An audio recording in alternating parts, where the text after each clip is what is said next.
All people have the right to peaceful assembly. If necessary, police units are deployed to keep everything safe. This includes public health and national security. However, they are also responsible for the health and safety of protesters.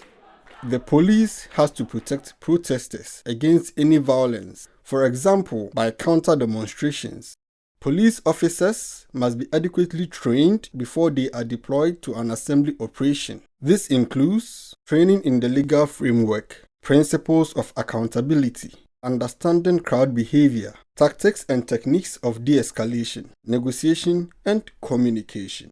Also, all police officers must be adequately equipped for their deployment. Since communication is the most important means to de-escalate critical situations, officers need megaphones to address the public and radios for internal consultation. In order to keep the officers safe, they need protective equipment like a helmet, body armor, with protection for arms and legs, gloves, and a shield. Officers can be equipped with additional tactical material like a riot stick, pepper spray, or a tear gas launcher. However, any use of force must be proportionate. The use of weapons is only permitted if unavoidable in highly critical situations. Firearms are only the last resort for self-defense. They must never be used to disperse an assembly. Deployments must be planned accurately.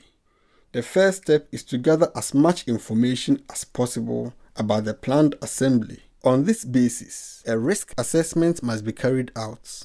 A two-way information exchange helps establish a partnership between organizers and authorities. Together, you can plan a peaceful event. Both protesters and police have to abide by the law. The communication channels with organizers, participants, and the public must be kept open before, during, and after the assembly. They should not be used to intimidate or discourage protesters. Preparation for the deployment should be timely. All officers need to be accurately briefed and equipped. Every officer must have a visible identification. If an operation is expected to take a long time, food and water should be packed. During the operation, police officers must always try to de-escalate critical situations. Even if protesters become aggressive, their main tool should be communication. It is important to speak with the protesters.